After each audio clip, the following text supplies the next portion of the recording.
पद्मकरां प्रसन्नवदनां सौभाग्यदां भाग्यदां हस्ताभ्याम् अभयप्रदां मणिगणैर् नानाविधैर्भूषितां भक्ताभीष्टफलप्रदां हरिहरब्रह्मादिभिः सेवितां पार्श्वे पङ्कजशङ्खपद्मनिधिभिर्युक्तां सदा शक्तिभिः सरसिजनयने सरोजहस्ते धवलतमांशुकगन्धमाल्यशोभे भगवति हरिवल्लभे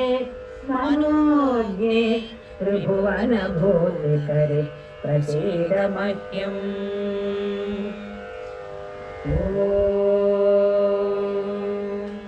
प्रकृतिं विकृतिं विद्यां सर्वभूतहितप्रदां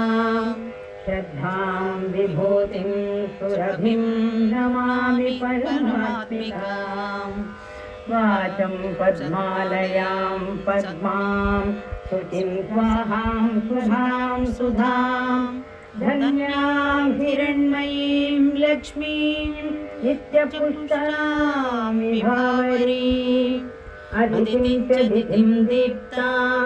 वसुधां वसुधारिणीं नमामि कमलां कान्तां कामाक्षीं क्रोधसम्भवाम् अनुग्रहपरां बुद्धिं अनघां हरिवल्लभां अलोकामृतां दीप्तां लोकशोकविनाशिनीं नमामि धर्मनिलयां करुणां लोकमातरं पद्मप्रियां पद्महस्तां पद्माक्षीं पद्मसुन्दरीं पद्मोद्भवां पद्ममुखीं पद्मनाभप्रियां रमां पद्ममालाधरां देवीं पद्मिनीं पद्मगन्धिनीं पुण्यगन्धां सुप्रसन्नां प्रसादाभिमुखीं प्रभां नमामि चन्द्रवदनां चन्द्रां चन्द्रसहोदरीं चतुर्भुजां चन्द्ररूपां इंदिरां इंदुशीतलां आह्लादजननीं पुष्टिं शिवां शिवकरीं सतीं विमलां विश्वजननीं तुष्टिं दारिद्र्यनाशिनीं प्रीतिपुष्करिणीं शान्तां शुक्लमाल्याम्बरां श्रियं भास्करीं बिल्वनिलयां वरारोहां यशस्विनीं वसुन्धरामुदाराङ्गां हरिणीं हेममालिनीं धनधान्यकरीं सिद्धिं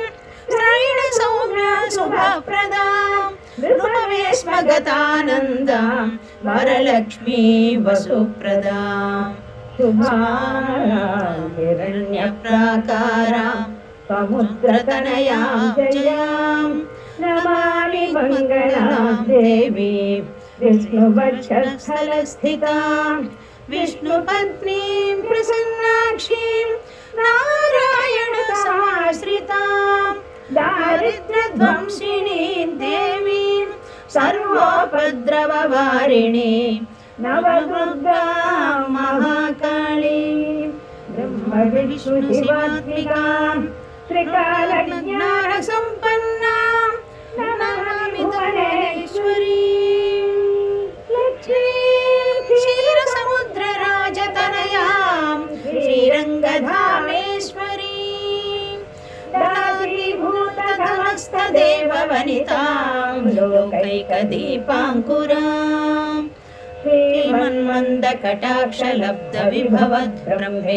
श्रीमन्मन्दकटाक्षलब्धविभवद्ब्रह्मेन्द्रगङ्गाधरां त्वां त्रैलोक्यकुटुम्बिनीं सरसिजां वन्दे मुकुन्दप्रियां मातरं नमामि कमले कमलायताक्षी श्रीविष्णुहृत्कमलवासिनी माता क्षीरोदजे कमलको